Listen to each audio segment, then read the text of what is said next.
everybody. Welcome to this special episode where I've got Chef John Wood here in the studios at IIHM. And we've got some very interesting personality with us. Well, just to let you know, Chef John Wood has spent about 40 years in hospitality industry. He was earlier the executive chef of Burj and handling 37 restaurants of the two hotels that he was looking after with an army of 500 chefs. He's got some amazing experiences to share today.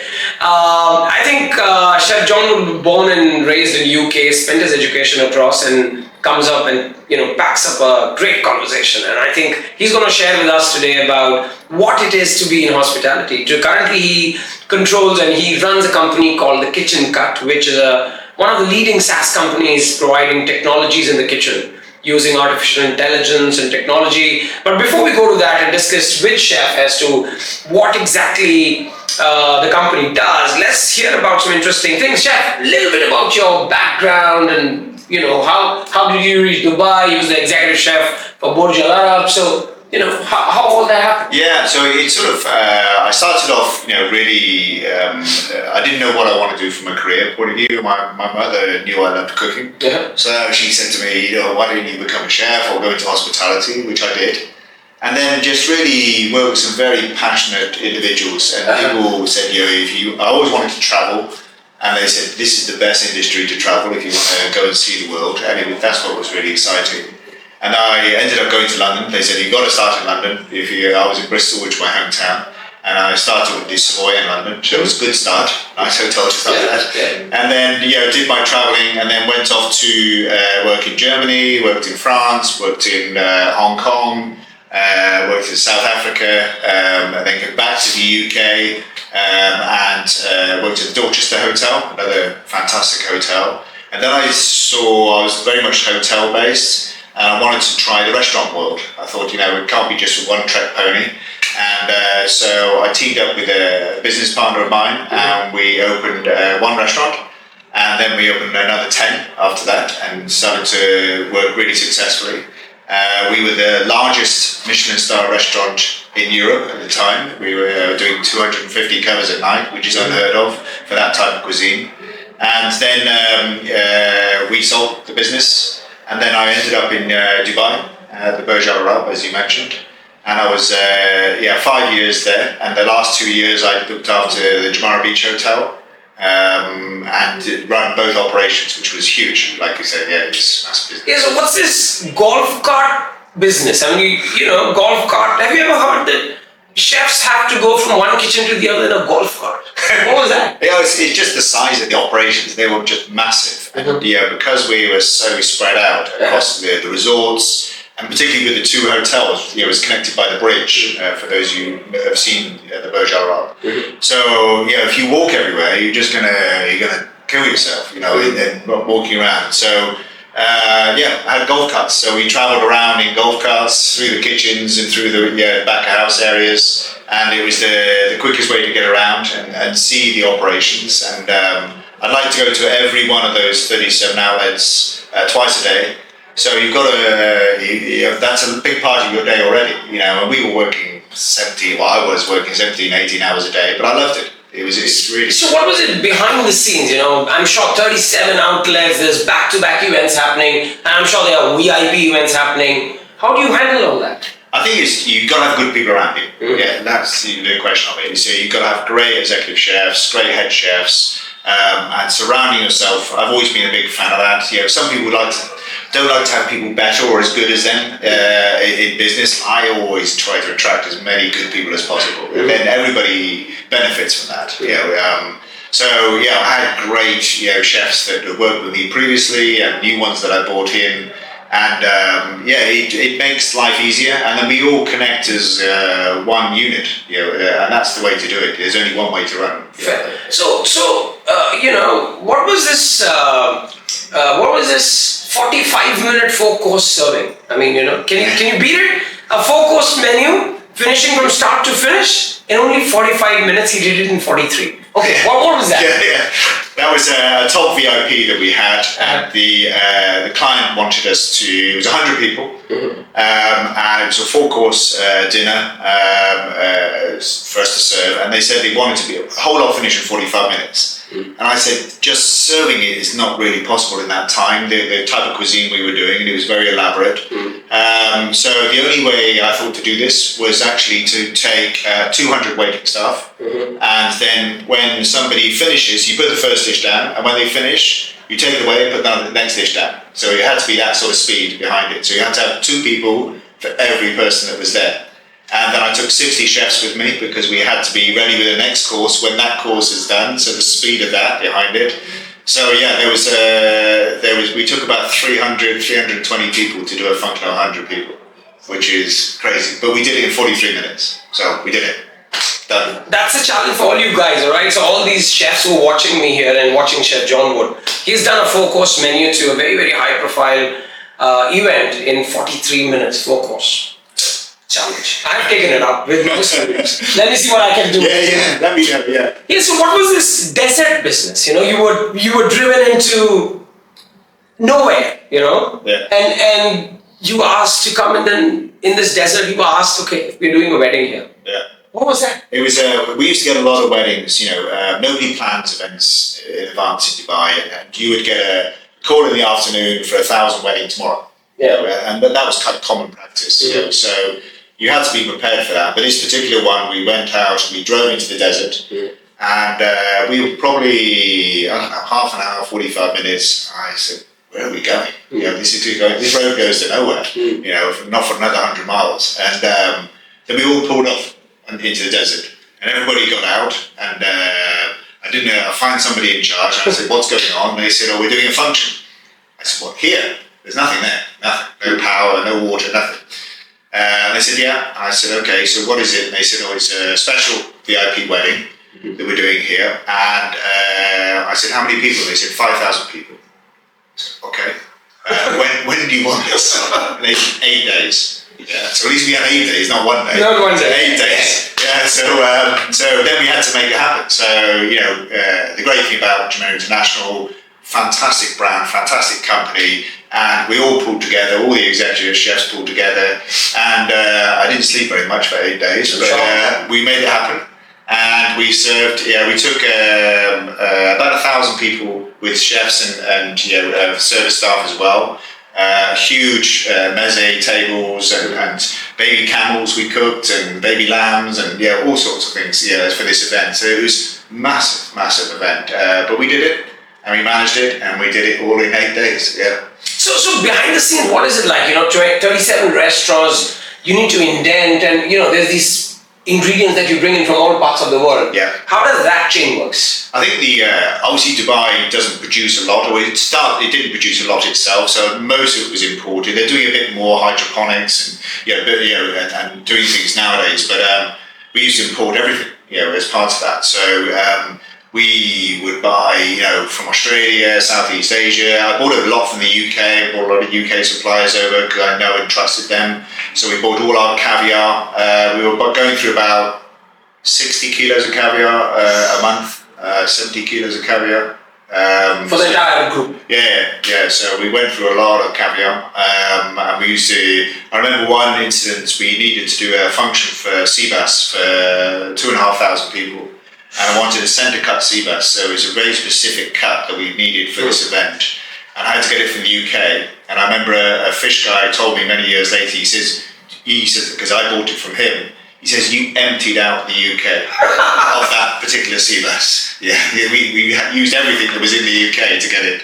He says, you took everything, as part of that. So, some of the volumes were just huge. I mean, we used to juice 8 tons of orange juice a day. A day?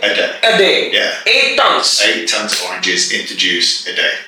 So in 37 restaurants, how many people were you serving every day?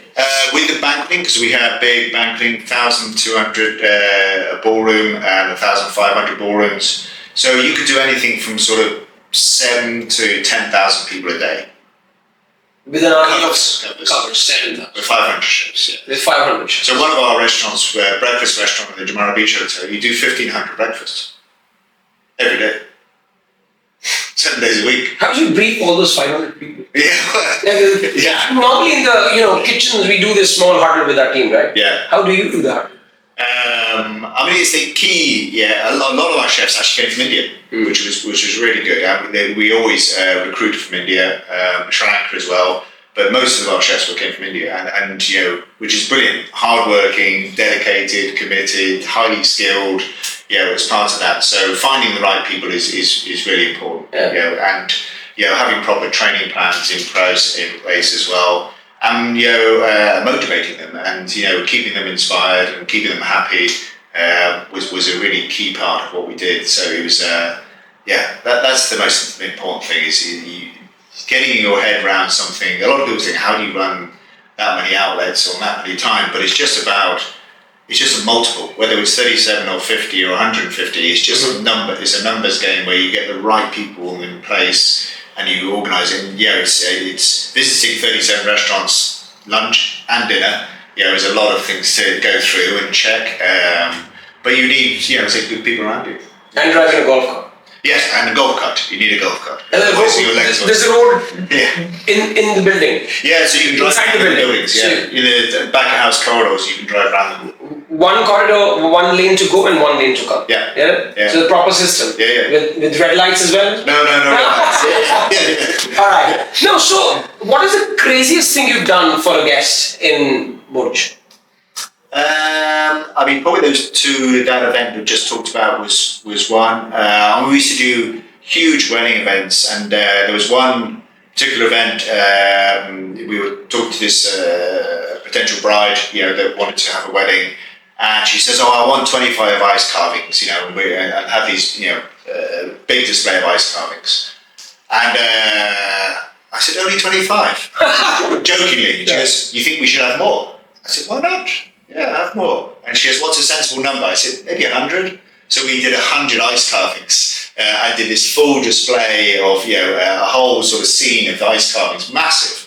And we had 6 ice carvers full time. And then we had probably 7 or 8 fruit carvers and vegetable carvers. And that's all they did.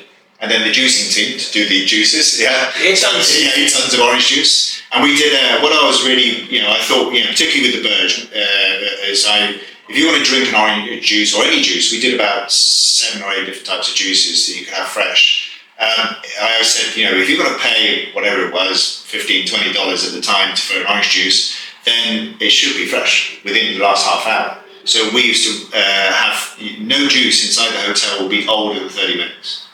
So you would always have it as part of that process. So that was a standard. Yeah. No juice in the hotel. Was over 30 minutes old. With over 30 minutes old. Yeah. And that's why it's called the Burj. Yes. Yeah. And I'm sure this comes with, your own sets of challenges, possibly, Yeah. So what are some of the challenges that you've maneuvered around with, or maybe, some difficult things that you've looked into? Yeah, I think the key thing is you've got to, when you're working in a hotel like that, which was number 1 in the world, questionably whether it still is, but it was, the expectations are really high. And customers are paying, $20,000, $30,000 a night, in their rooms. So, their expectations of what they want for food is huge. So you've got to be able to have that flexibility. Our room service menu was 52 pages. We did every cuisine you can think of. Arabic, Chinese, Thai, Malaysian, everything. 52 pages room service menu. Yeah. And the guests had to... They can choose whatever they want. 24 hours a day. Yeah. One needs to do PhD to write that menu, 52 pages. Room service menu, the room service department was 24 hours, and it ran 24 hours. A lot of hotels, it goes quiet about 2 or 3 o'clock in the morning. Not there. And actually, that's the busiest time.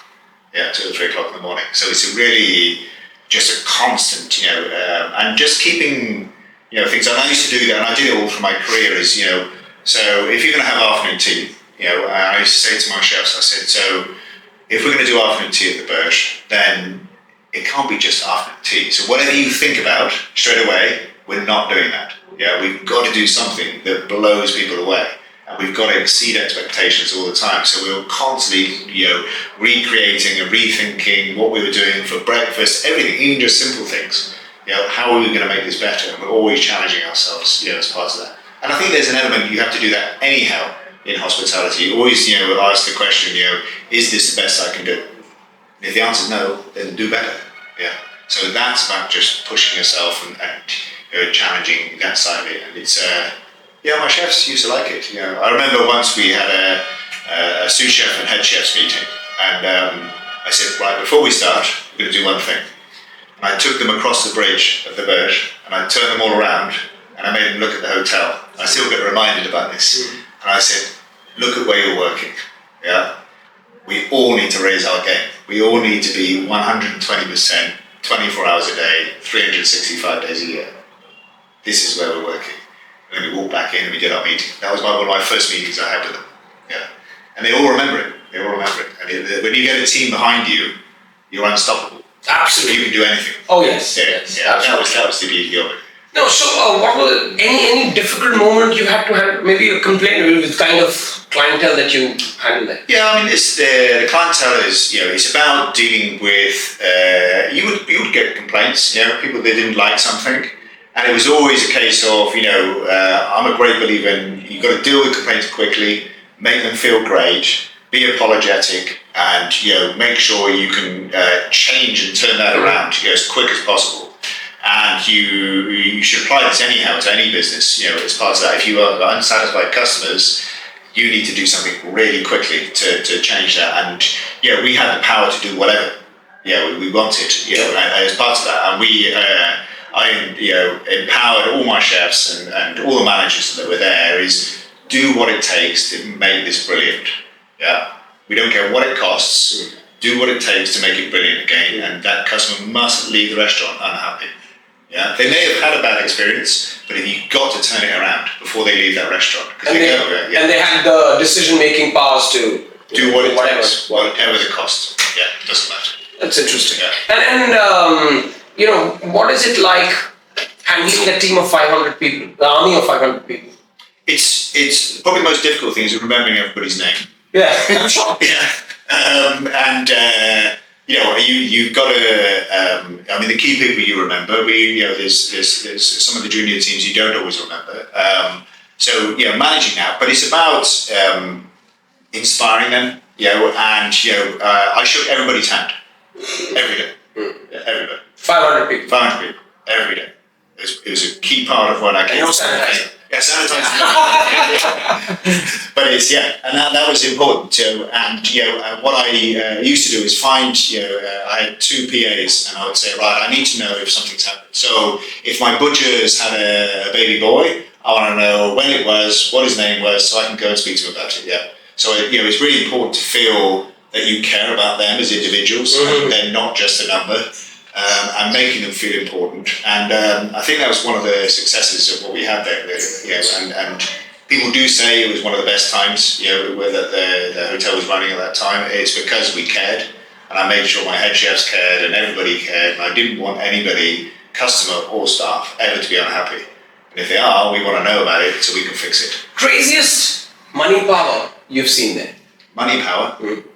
As in people throwing money around? Yeah, the kind of things they've done, or the kind of things that they asked for. Yeah, we had 2 gentlemen that came in, and they ordered a bottle of Louis XIII brandy, which is $1,000, for a bottle of brandy, and they asked for a kilo of beluga caviar. A kilo. I don't know what they felt like after that. And they ate the whole lot and drank the whole bottle of brandy. Oh. Yeah, so that sitting just alone for them was about $3,500. $3,500. Yeah, at one sitting. That was just a snack, and a few brandies. Yeah, and a dinner to follow. Oh yeah, dinner to follow. Yes, yeah. After that, but a kilo of caviar. That's like a big tip. And then people would just, you could charge. I remember I went to my food and beverage manager. I said we had a beach restaurant, and I said I'm going to do the world's most expensive pizza. He said, really? I said, yeah. We're going to put some caviar on it, we're going to put some lobster, some crayfish, and we're going to have this, and we're going to serve it with a bottle of champagne, and we're going to charge people $500 for a pizza. For a pizza. $500. $500. I'm repeating it for the audiences. You did a pizza for $500 with a champagne, and it was sold out? So the food and beverage manager says, you're crazy. It has to be. Yeah, he says, you're crazy, don't do it. I said, let me try it. I said, let's just try it and see how it goes. We could not make them fast enough. We sold so many. 40, 50, 60 a day sometimes. Yeah, the world's most expensive pizza. I mean, probably is still the world's most expensive pizza. They're still being... Yeah, so I think they're still doing it. Yeah. They're still doing it. Yeah. And making a lot of money. Oh, yeah. $500. Yeah. These are things behind the scene that normally don't come to the play every day. You know? No, for sure, yeah. What are the most difficult days of your life? Yeah, I think we've had some challenging, events. There is the demands of some of the people. And just one that comes to mind is, one of the guests rang me up and said it was one of the royalty of the family was in Abu Dhabi. It takes 45 minutes at best to get to Abu Dhabi from Dubai. And he says, I need this function for 150 people, and we need all of this in 25 minutes. I said, I can't get there in 25 minutes. And he said, get here as fast as you can. Yeah. So we had to call my chefs, and we had to get everything together and do the event. And we got there in about an hour, and we were calling him as well, but we had a police escort to get us there. So we called and we said, we've got to drive over the speed limit, to get there. And they arranged a police escort, and we were... And I'm sure this was royalty, this was not VVIP. Yeah. That's why it was allowed. Yeah, it was allowed. Crazy, this is crazy. You can do anything. It's, I remember we used to make, because you have dim sum baskets, in our Chinese restaurant. I said, bamboo dim sum baskets, and we're charging this price. I said, it doesn't work. So I found a guy in Hong Kong that could make me these in solid silver. Yeah, it was a replica of a bamboo basket. He made me in solid silver. They were $1,000 a piece, so I bought about 50 of them. And we used to sell our dim sum with us. And people would go crazy for them. And we used to sell them to people as well. They're like, oh, I want one. We used to sell them to people. Okay. Now that you've got so much of experience, that I ask you to create one most luxurious dinner concepts. Yeah. What would it be? I think... and how would you put it? Yeah, I think people, look for luxury. It's always, people always go to caviar and gold leaf and lobster and things like that.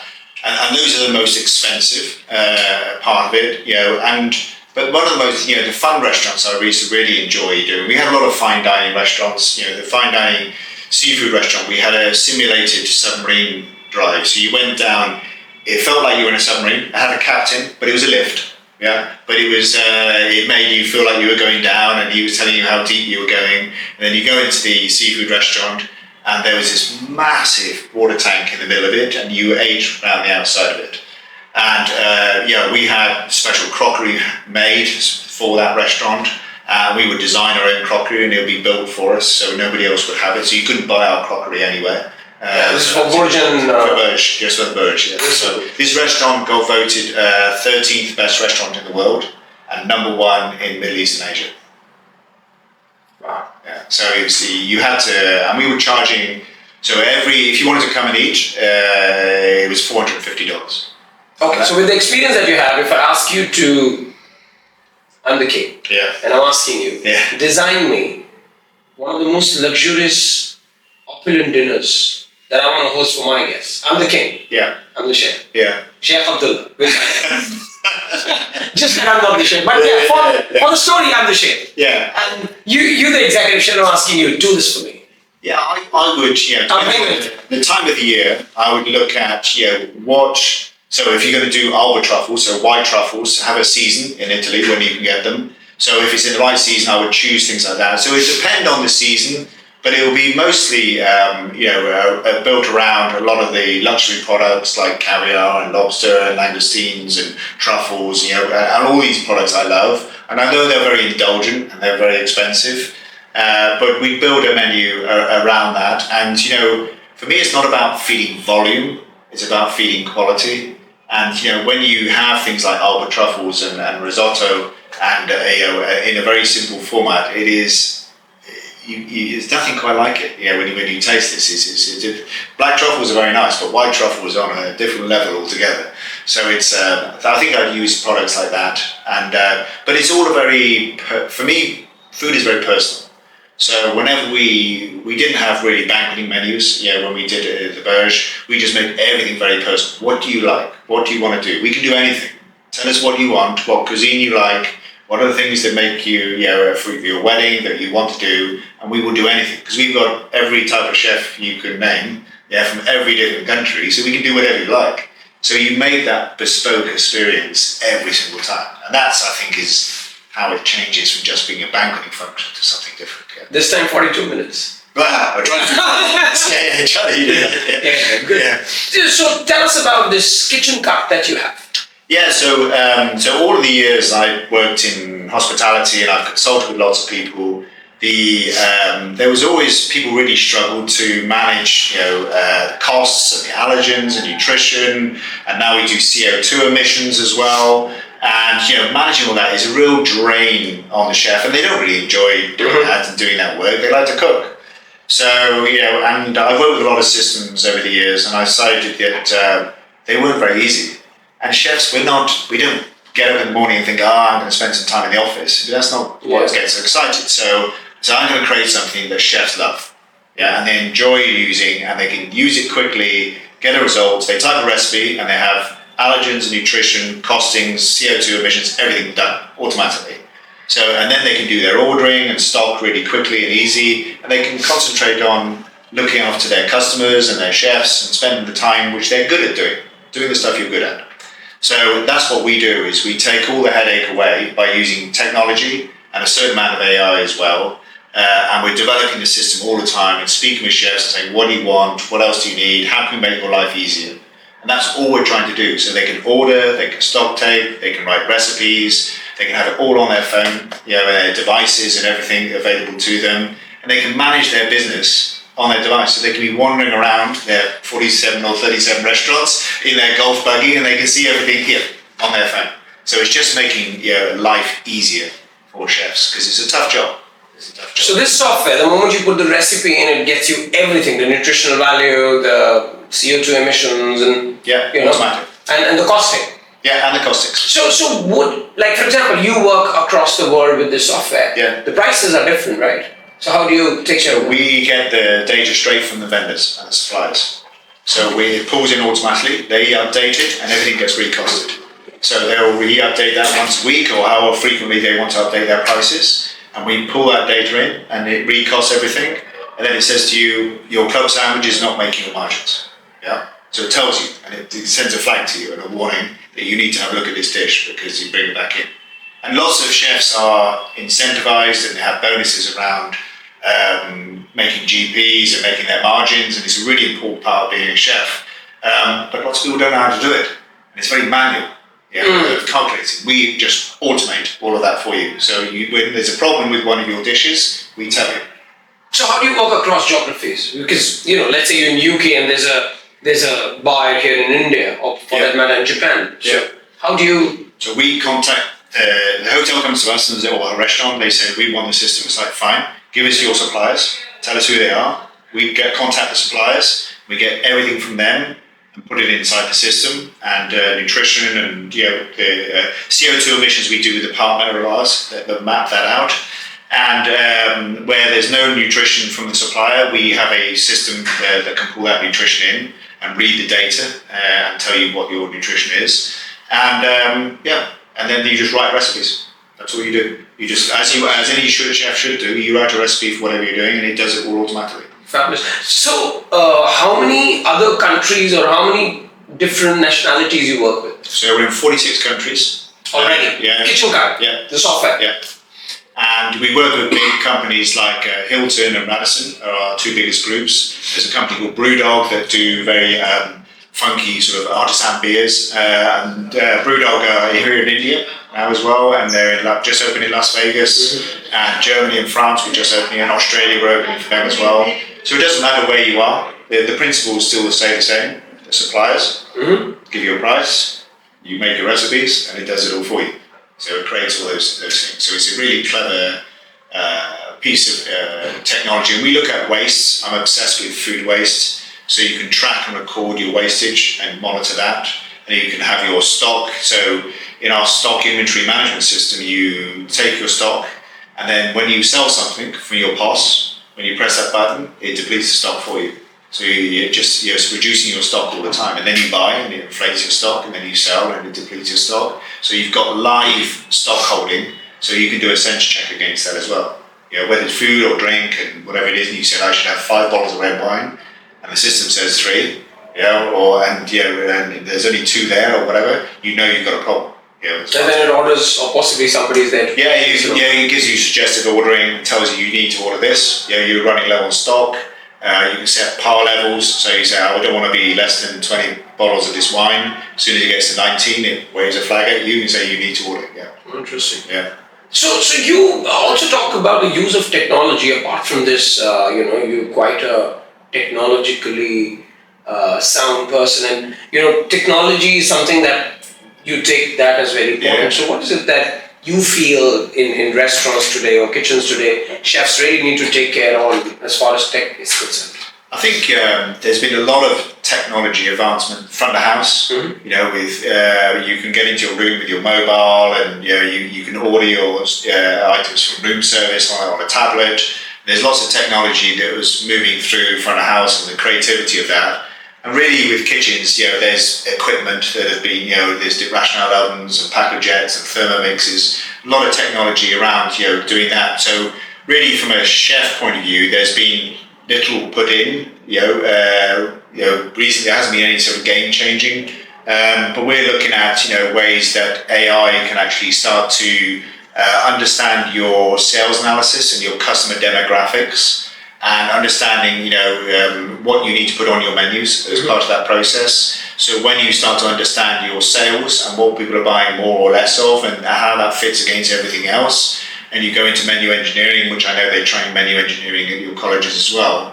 But then when you start to analyze menu engineering, you can see your customer and understand your customer demographics. You can then tailor your menus to your customers.